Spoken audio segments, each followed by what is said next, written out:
lights on.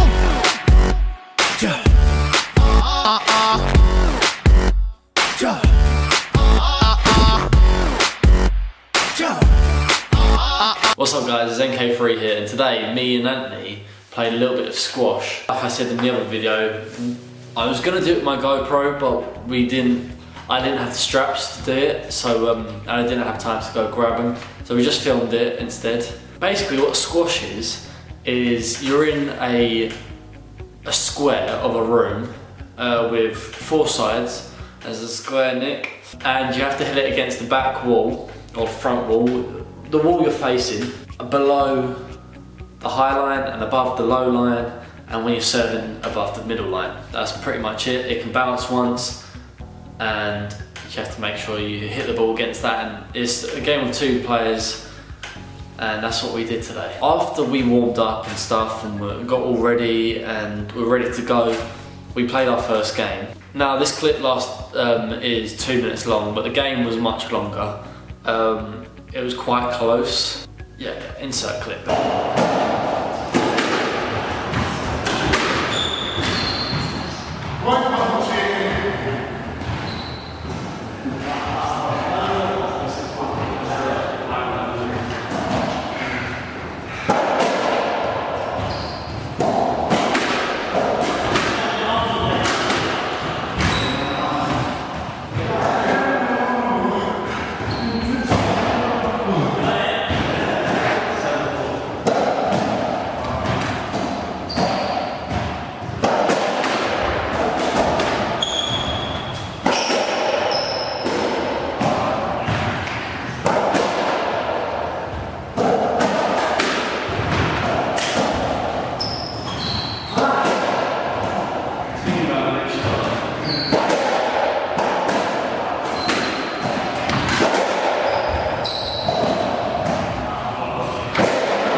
As you saw from that clip, I did win that game. I won it. I would say it was a tough game, but I did end up winning it fairly comfortably. It was difficult. I was tired. He was tired, but it's the first game. Anything could have happened. I won it fairly comfortably. After that game, I realised that I haven't eaten at all. And I said it to Anthony, and Anthony also said back to me like he hasn't eaten at all. So we're going through like a good hour and a half of squash without eating. And if you've ever played squash or tennis or stuff like that, it's a hard game. It's a very hard game. You've got to constantly be moving. Yeah, it's difficult. And the second game was very close.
Now, yeah, you just saw the second game. That game was a lot closer. It was very difficult. I was exhausted. Anthony was tired. We're both fighting. But because he lost the first game, I feel like he was pushing a lot harder and made more mistakes, and where he was just rushing everything, trying to win. And then because I was tired, I generally was like trying to take my time with everything. So I ended up having good shots, wearing him down, and I took the second game as well. So after the 2 games, I'm 2-0 up. We did play a 3rd and 4th game, which Anthony, safe to say, buried me in that 3rd game. I don't know, he had to change things up. He moved up a gear. He done pretty well. He made some good shots, and I couldn't keep up that 3rd game. I was doing everything I did in the first 2 games, but he found a way to beat me. So he won that 3rd game. 4th game was tough as well, and I think that one went neck and neck actually, quite close all the way to the wire. And I went from a very low position, so like in the scoreboard I was losing heavily, to I managed to bring it back, make it a little bit closer, and then I just took the victory in the end. Now we've played 4 games, I'm 3-1 up, and we've got a couple, like about 20 more minutes left of our court, and I said to him, like, should we play 1 more game, but the winner of this game wins the whole day.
Now that clip, you only saw 2 minutes of the game being very close, very tight. You haven't seen anyone win that game yet, and I'm afraid to say I did lose that game. He ended up taking it. That was a very close game, but I kind of felt like he got an early advantage. He went on to, I think he was like 5-1 up at one stage, something like that, in the last game. I managed to try and bring it back. It was very close, but there was a score when it was like 10-6 or 10-5, and so he scores the next point, he wins. So in squash you have to score, you get a point when you win that point on your serve. So if he serves and I win the point, I don't get a point. I then get serve, and then if I serve then and then win the point, I get a point. And he only ever gets serve when he wins the point, and then wins the point when he wins it on his serve. So that may seem complicated to some people, but trust me, give squash a go. It's not everyone's cup of tea, but it is. It's a good sport. It was a good day. I was shattered, but I'm now recovered, had a shower, had a nice pasta dish to fully recover. So guys, it's been Nk3 here. Please subscribe if you haven't already. Smash the thumbs up button. I am trying to upload more often now. Being a new year, trying to grind something, trying to get a bit of momentum. I need all the support you can give. Hopefully you enjoyed this video, and I'll see you in the next one. See you later, guys.